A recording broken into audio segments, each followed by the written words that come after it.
and welcome once again to our telecourse for you teachers of English. I'm your host, Ruth Alido, inviting you for another session in reading.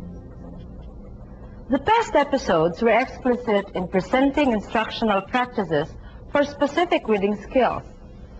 Such presentations, however, should not give an impression that reading instruction stands independent of the other language arts, such as listening, speaking, and writing. Language educators have long recognized the interrelationship of the language areas. With this recognition goes the idea that learning one area has a facilitating effect in learning the other areas. In classroom practice, therefore, the desired relationship among the language arts is enhanced. This process of enhancing this deserved relationship is commonly known as integration. In today's episode, let's try to explore some instructional practices which focus on integrating reading with the other language skills. Before you join in a grade 6 English class, let's pause for a few reminders. Don't go away.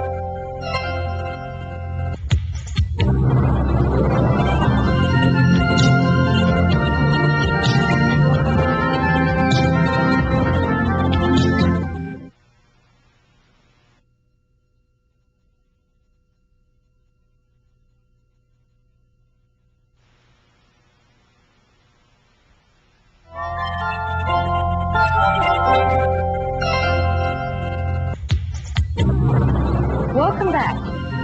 You will see a class where the teacher makes a follow-up on the previously taught lessons on adjectives. Class, last week we tried to identify the places where we can go for a summer trip if given the opportunity. After so many suggestions, we finally arrived at a short list with 3 options. We had the Pagsanhan, Baguio, and Subic. If you remember, I divided you into 3 groups. Each group is supposed to do something. Now, who can tell me what each group is supposed to do? Let's see. Let's have Leovic. Each group is supposed to gather information about the place assigned to them. The leader will then report to the class so that the class will have an idea about the place. That's right, Leovic. Perhaps you can now listen to each group leader. Now, leaders, be sure to present a clear description of the place. Who would like to start? Come on, don't be shy. Okay, Melissa, Group 2 leader. Each of us in the group gathered information about Baguio. Baguio is a mountain city. Its weather is different from those of the lowlands. It's cooler there in Baguio. For this reason, many people from all parts of the country go to Baguio in summer in order to escape from the summer heat. Baguio, therefore, is called the summer capital of the Philippines. Besides its cool weather, Baguio has a lot of other attractions. To go to Baguio, one has to pass through a winding road, commonly known as a zigzag road. From an aerial view, it looks like a thin crooked line drawn on a green piece of paper. Baguio is also known for greens like trees and vegetables. It is said that Baguio grows the best vegetables and the most beautiful flowers as well.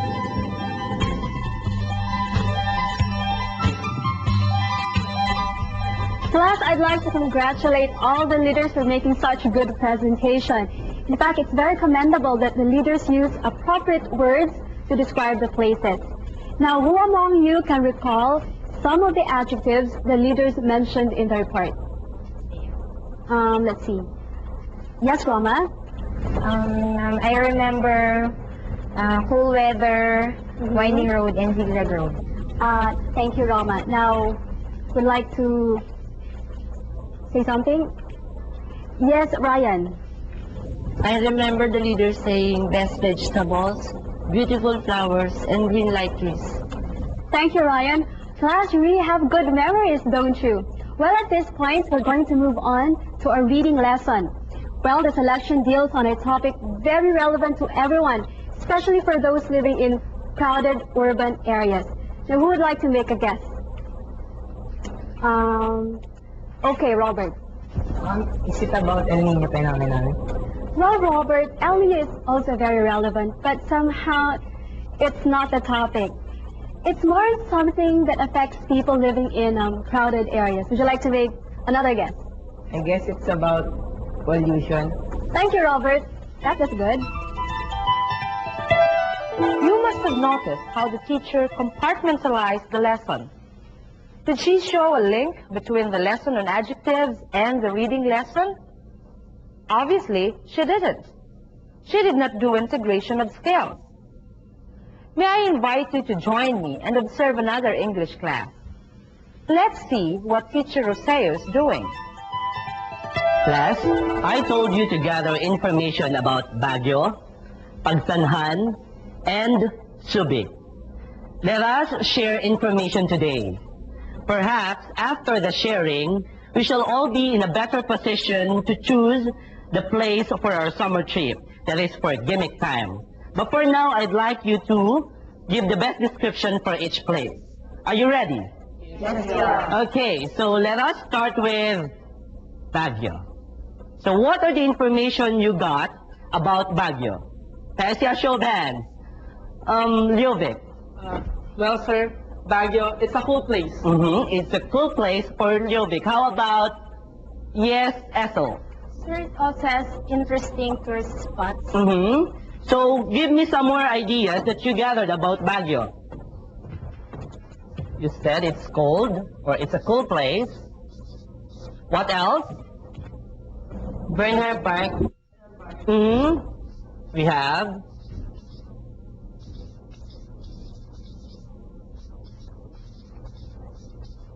What else?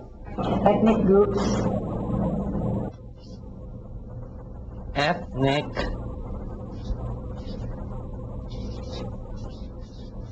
Some more? Igorots. Some more? High mountains.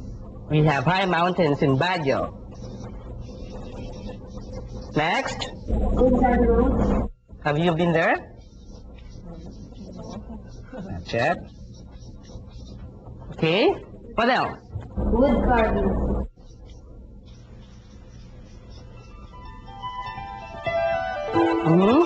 Native products.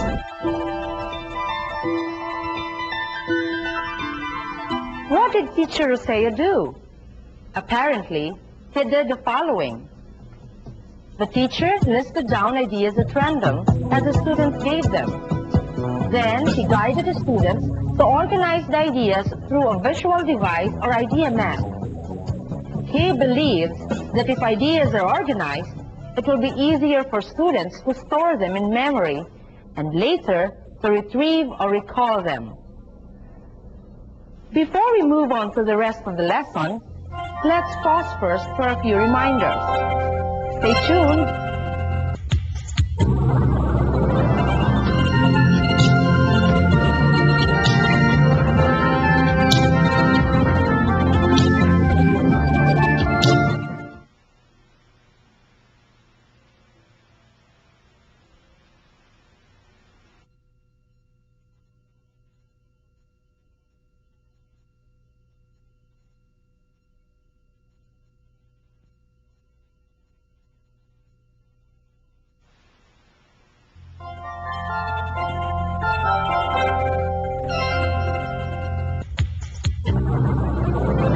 Welcome back. Now, let's see what Teacher Roseo does next. Class, I think we have too many circles. Perhaps we can put together some ideas in order to have few big circles. So, which ideas do you think can be grouped together? Yes? BJ. Sir, I think it's the ethnic groups and the Igorots. So what can be used as a word to group them? Roma, Sir, can we use people? do you agree that we can use people? Okay. What did the teacher do this time? The teacher guided the students to arrive at organized ideas using the idea map. While this is a lesson on adjectives, the teacher sought to provide a context-embedded situation for the activity where students, first, use the language meaningfully. Second, use the strategy to remember information so they could compare the three places. The language lesson on adjectives ends with students being able to make a tentative decision based on description and facts given about each place. Let's see what happens next. Now, class, I'd like you to read some selections I got from magazines about Subic, Pagsanhan, and Baguio. You have a lot of background information already about the places, right? Okay, now I think you are well equipped for the selections that I am going to give you. If by chance you come across unfamiliar terms, what strategies may help you? Okay, Deborah. I'll use my dictionary, sir. Dictionary will do. What else? Okay, the first one who raised his hand, Jerry. Sir, I will try to find out if there are context clues. Good. And what else can you do? Michelle. I may ask you, sir, or somebody to help me. That will be fine with me for as long as it is not included in the quiz. Okay? For now, I'd like you to read the selection. And after reading, I'd like you to outline the information you got about each place. Is that clear? Yes, sir. Okay, but for now, I'd like to have a short recap on outlining. Do you remember the lesson? Yes, sir. Okay, let's do it. What did you observe? Yes, the teacher in this classroom situation proceeded to the reading lesson. He provided reading materials to the students to give additional input content-wise. He selected an academic task which paralleled the cognitive process employed in the language lesson. Organizing information. In the reading lesson, however, he asked the students to use the conventional outline, a variation of the idea map done earlier. Now, let's recall what Teacher Au did in her English class. In fact, it's very commendable that the leaders use appropriate words to describe the places. Now, who among you can recall some of the adjectives the leaders mentioned in the report? In her language lesson, she had an activity on adjectives similar to Teacher Roseo's activity. It was one meant to be purposeful and meaningful to the students. In her reading lesson, Teacher Au did a typical lesson with reading selection as the stimulus for comprehension exercises done after the reading period. Let us reflect on Teacher Roseo's lesson. In the language portion, the teacher focused on a cognitive activity, the purpose of which was to organize information using adjectives. The reading lesson parallels lessons, skill-wise and content-wise. In the reading lesson, the students were asked to outline information gathered. This is an organizing information skill. In both language and reading lessons, students talked about places using adjectives. From the lessons of Teacher Au and Teacher Roseo, we may infer that, first, language skills instruction can sometimes be highly compartmentalized, as seen in Teacher Au's lesson. Instructional linkage in the grammar and reading lessons was not evident. Second, strong instructional linkages or integration in reading and language is possible as seen in Teacher Roseo's lesson. Organizing information was taken care of in both, using similar topics. Third, integration could be content, topic, or skill-based. Teacher Roseo linked his language and reading lessons in terms of content and skill. Which do you practice? Integration or compartmentalization? Research in language education provides convincing pieces of evidence on the advantages of instructional linkages among the different language areas. Compartmentalization, as researchers claim, destroys the naturalness of the use of language. Many reading educators, too, favor the integrated approach over the fragmented curriculum in the language arts. Instructional atomism, poses the danger of weakening the natural purpose of language, that of communication of meaning. Instead, instruction may turn the language into a mere set of abstractions, unrelated to the whole language needs of students. Let's explore further how reading may be linked or connected with the other language arts. But before we do that, let's pause for a few reminders. Don't switch channels.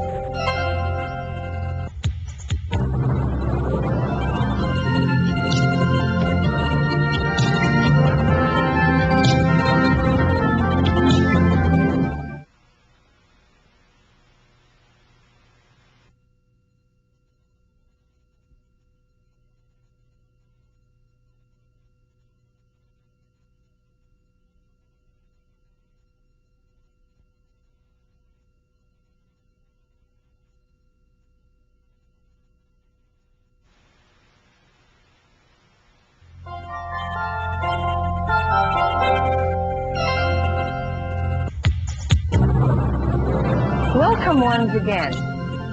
What are some specific existing beliefs that support the teaching of reading integrated with the other language arts like writing? First, reading comprehension is enhanced if the reader has an understanding of the processes the writer went through. Watch this grade 4 class, for example. Let's identify the parts of the story we've just read. So, where and when did the story happen? Daniel? It probably happened long ago in Britain where there are kings and queens. Right. Who are the characters then? Fatima? The king, queen, princess, and prince. Right. What was the big problem in the story? Mary-Chris? When the princess and prince were about to get married, the princess got sick. Tell me, what did the prince do? Yes, John? He asked the king to call the best doctors in the kingdom. That's good. Did the princess get well? Yes, Lisa? No, ma'am. Tell me what happened next. Yes, Elvie? While the prince was alone in the garden, an old man appeared. He gave the prince a magic stone. A magic stone? What can the magic stone do? The magic stone can cure all diseases. One has just to put it on the sick person's forehead. On the forehead? Did the princess get all that? Yes, ma'am. Then the princess and the prince then got married and they live happily ever after. Very good, Elvie. That's fine. Through the teacher's questions, the children become conscious of the pattern structure or grammar of a story. Using story grammar to enhance comprehension is therefore encouraged. Remember, class, that anybody who writes a story considers these 4 parts. These are setting, problem, goal, and resolution.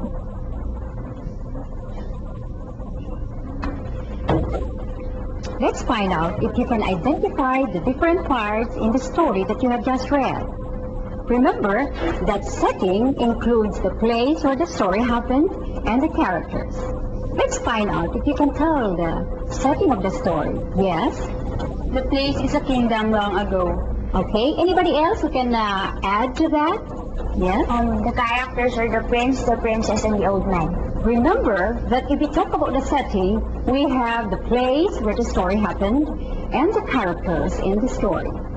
How about the problem? There is a problem in the story. Can you tell us what the problem is? Yes, Isel? The princess got sick when she and the prince were about to get married. Just when they're about to get married, the princess is sick. That's the problem. So what is the goal in the story? Yes, Peter? To make the princess get well. Okay. Michelle, what events in the story happened to achieve the goal? Can you tell us? The king sent for the best doctors in the kingdom, and old man appeared to the king. That's very good. Was the problem solved? Yes, Jerry? Yes, Mom. The magic stone from the old man made the princess get well. Good. That part of the story is called resolution. Remember the story that I gave you, children? Yes, ma'am. You know the title? Right, this time I want you to read the story quietly. And as you read the story, please remember the 4 story parts. We have the setting, the problem, the goal, and the resolution. Keep these story parts in mind because they will help you understand the story better. All right, let's read now.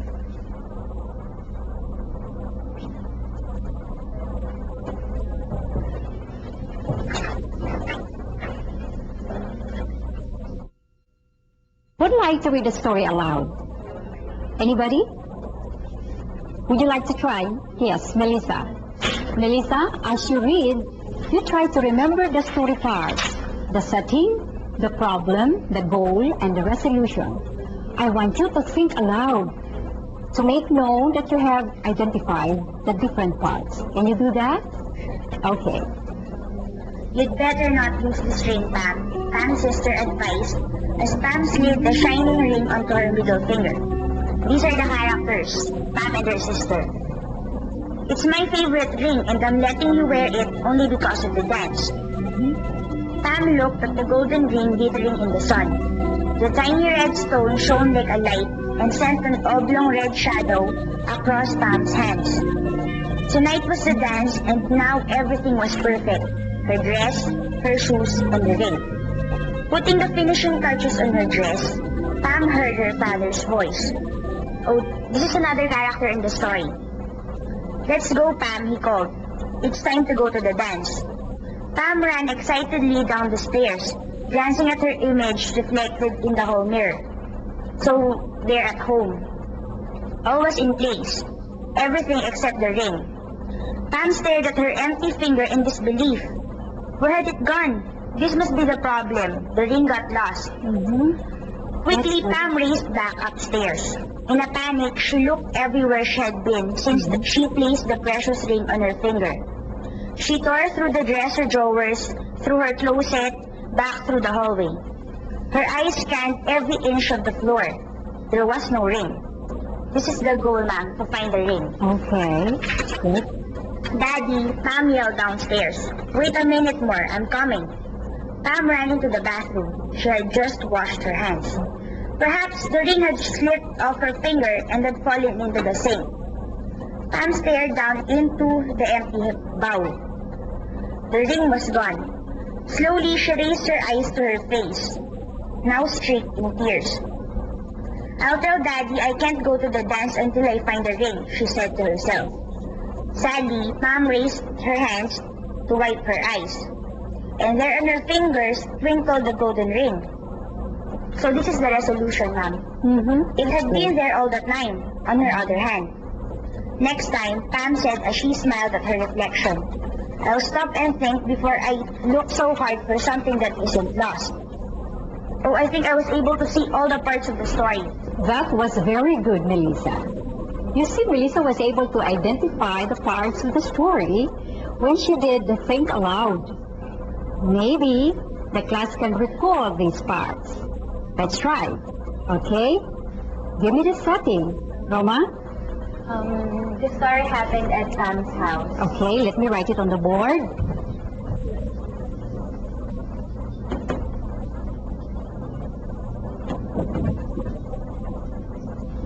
Okay. Is there any other thing that you'd like to say about it? The characters. The characters? The characters are Pam, her father, and her sister. Okay. The characters. You see, the character is another element of the story. But in the meantime, we'll just write it under setting. Will you do that again? Will you tell me the characters in the story? Pam. Yeah, okay. Pam, her sister, and her father. And father. Remember that we can isolate the character. It can also be an element of the story, right? How about the next one? The problem. Anybody? Yes? Broken and finances. Okay.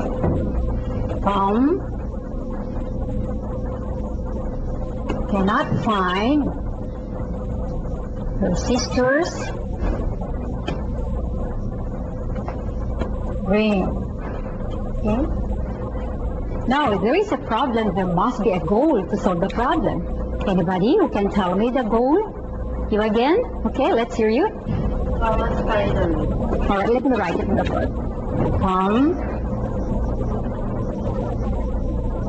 Find the ring. All right, in order to solve or to achieve the goal, there must be some events which happen in the story. Can you give me one of the events? Yes, my dear? Pam looked everywhere she had been in her bedroom. Come again? Pam looked everywhere she had been in her bedroom. Oh, see. Okay, let me just write that on the board.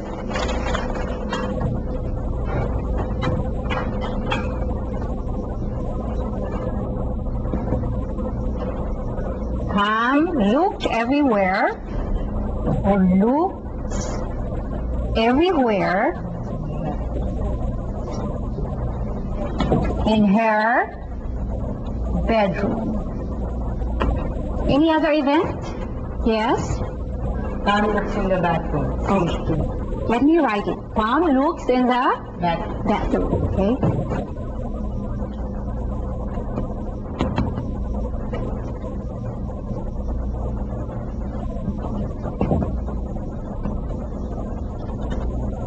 Okay.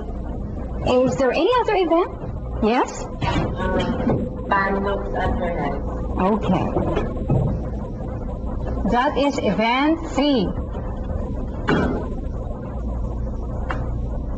Looks at her hands. And was the problem solved? Yes? Yes, ma'am. Pam finds the ring on her hand. And that part is the resolution. Let me try to write it on the board. Will you say it again? Pam finds the ring on her hand. Okay. Finds the ring where?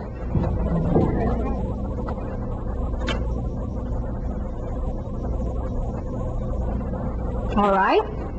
Pam finds the ring in her hands. That part is the resolution. Always remember that when you read a story, you try to identify these story parts: the setting, the problem, the goal, and the resolution. Knowing them will help you understand the story. Once the student gets familiar with the parts of a story, this reader will enhance his or her comprehension in reading a story. He or she identifies the parts. He or she anticipates or predicts what is next in the story. We are all aware that predicting is an indication of an actively engaged proficient reader. Thus, knowledge of story grammar, or knowing the structure of a story used by the writer, enables the reader to imaginatively go through the act of composing. Not a few reading educators look at reading and writing as information processing activities. These educators find parallelism of sub-processes used in both. When one writes, the following steps are used: planning, writing the draft, and revising. In reading, the reader plans to the pre-reading activities. He or she makes predictions, hypotheses about the content. The writer prepares the draft, and if his or her predictions are not confirmed, he or she revises. The writer, too, revises until he or she is satisfied in having his or her plan in print. Therefore, we can say that steps used in reading are planning, actual reading, and revising. Neither reading nor writing is done in a strictly linear process. Rather, both are recursive processes. Now, let's move on and explore other reading-writing connections. Observe this high school student. Michelle, let's go to the library. Why? Is there something urgent? I can't write about the essay on euthanasia that Miss Deason gave us. I think I have to read some models. I have a book of essays at home. Actually, it's my mother's own. But I can lend it to you one day. Oh, really? Thank you. But I still need to go to the library. I guess I should go with you. I have to read up more on the topic too. After listening to Connie and Alma, I am sure that you were able to see a kind of reading-writing connection. Alma wanted to see or read samples of essays to be able to write one. What then is the reading-writing connection here? You are right. Reading models affect writers.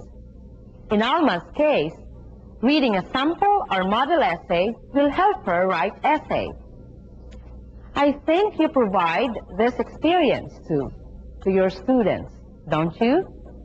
You encourage them to read to orient them on the hows or on styles of writing. Those who believe that models will help writers actually adopt this three-stage model. Using models to help writers, first, read a classic model and learn how to write. Second, analyze the features of the model. Third, write similar type of material, be it essay, poem, short story, and others. But how does Alma feel about it? She thought that it was enough to read models. She wanted to read more about the topic. She used reading to have more input in her essay. The reading-writing connection here capitalizes on reading as a source of content information on the topic to be written.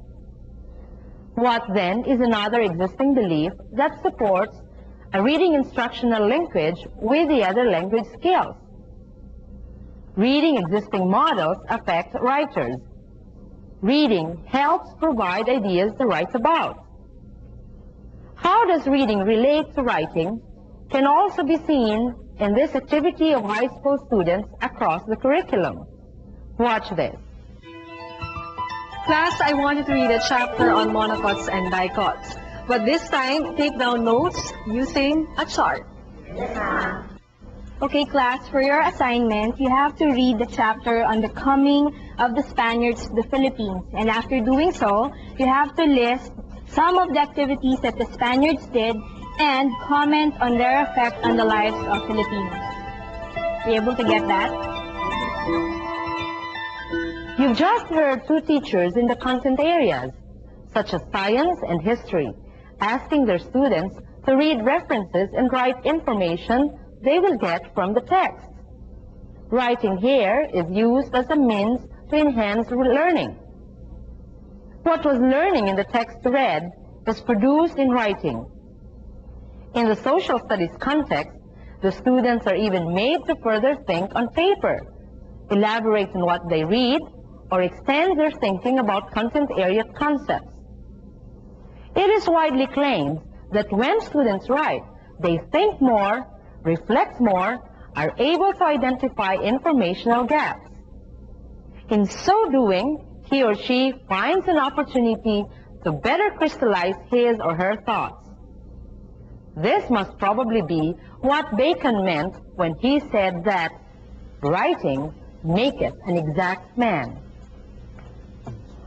Writing then, in relation to reading, is a writing to learn activity with reading as a take-off point. What about early or beginning readers? Does the reading-writing connection make sense? We will give you the answer to this when we return. Don't go away.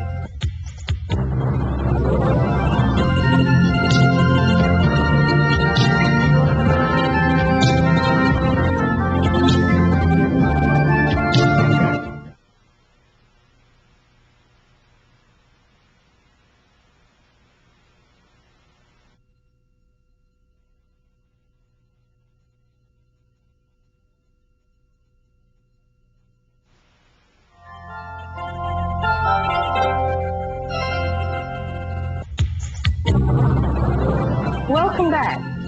The reading-writing connection makes sense to beginning readers in a number of ways. One connection explored is evident in this class. Observe carefully. Class, I wrote some letters on the board. You may not find it easy to name them because I did not write them properly. Let's do something so that everybody recognizes the letters. Watch me do the first one.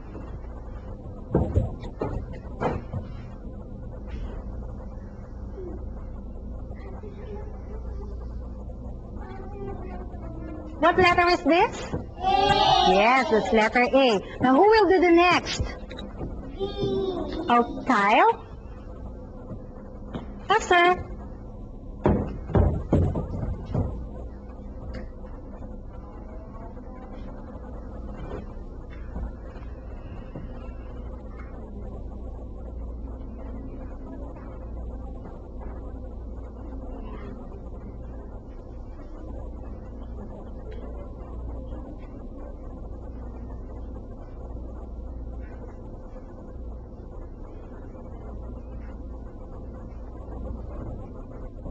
Correct. Let's give Kyle 2 claps. 1, 2. Very good, Kyle. Now, who can do the next? Next one. Yes, Marvea?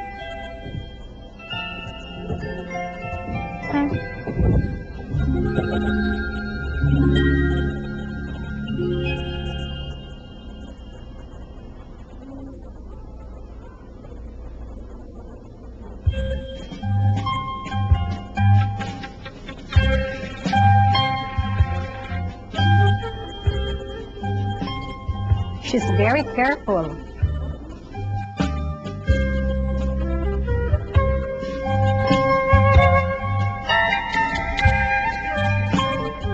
Thank you, Thea. Now, class, I want you to read the letters that you framed. Everybody, let's read.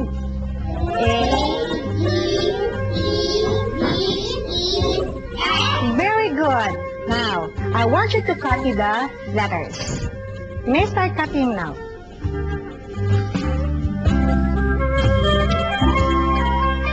Obviously, the teacher made the learners trace and copy the letters. The learners had been taught the names of the letters earlier. The last activity was meant to reinforce the letter recognition skill. The writing here might seemingly be a penmanship practice. It might be doing this purpose, but primarily it was meant to effect learning via a multisensory approach. The activity should not lead you to a misconception where writing is often interpreted as penmanship or handwriting practice. Handwriting lessons are necessary and prerequisites to writing or composing lessons. Writing lessons, even in the early grades, should be interpreted as composing lessons. Penmanship training is a mechanical prerequisite. For beginners then, reading-writing connection may reinforce the learning of the code used in print language, which is largely composed of the alphabet. Enhancing the relationship of reading and listening is another fertile area to explore. The integration of the two is relatively easier.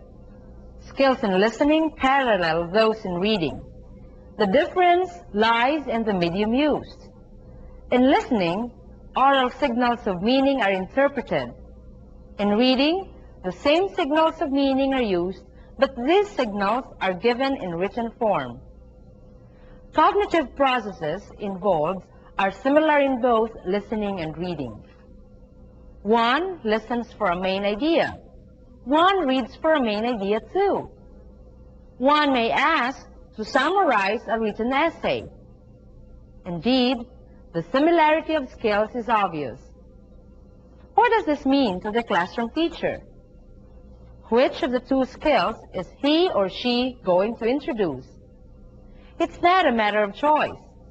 If your students need listening comprehension skills more than reading skills, then you have to give your students activities on listening or vice versa. What is most important to remember is the fact that reading and listening complement and supplement each other in the development of skills. You can refer to the TSM for a fuller presentation of this.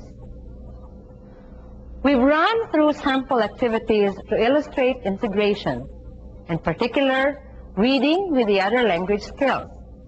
Let the samples be stimuli for you to explore other possibilities on creating instructional linkages among the language areas.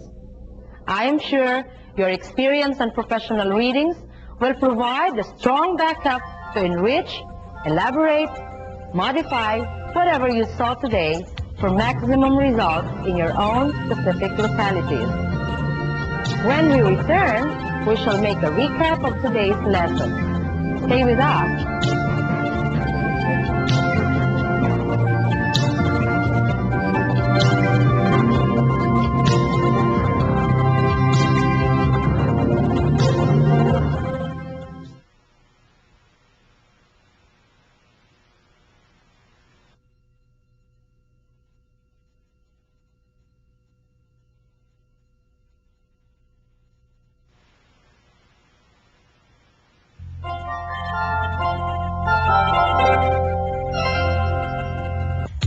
Welcome back.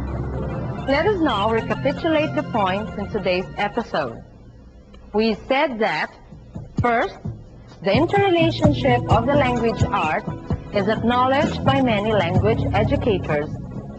Reading, as one of the language arts, is therefore taught in the context of the total communication activities of the learner, which includes listening, speaking, reading, and writing.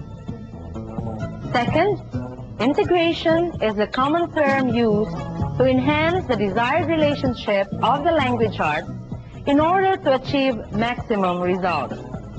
Third, integration promotes instructional linkages among the areas. Compartmentalization or curriculum fragmentation lessens the naturalness of use of language. Fourth, integrating reading with the other areas can either be content-wise or skill-wise. Fifth, reading instruction can be integrated with listening, with speaking, and with writing. Sixth, the reading-writing connection offers a lot of instructional possibilities owing to the nature of these two language arts with print language as their base. Well, I do hope you got a lot of insights from today's episode. Next time, we shall talk about testing reading. Once again, this is your host, Ruth Alido, saying goodbye, happy teaching, happy reading too.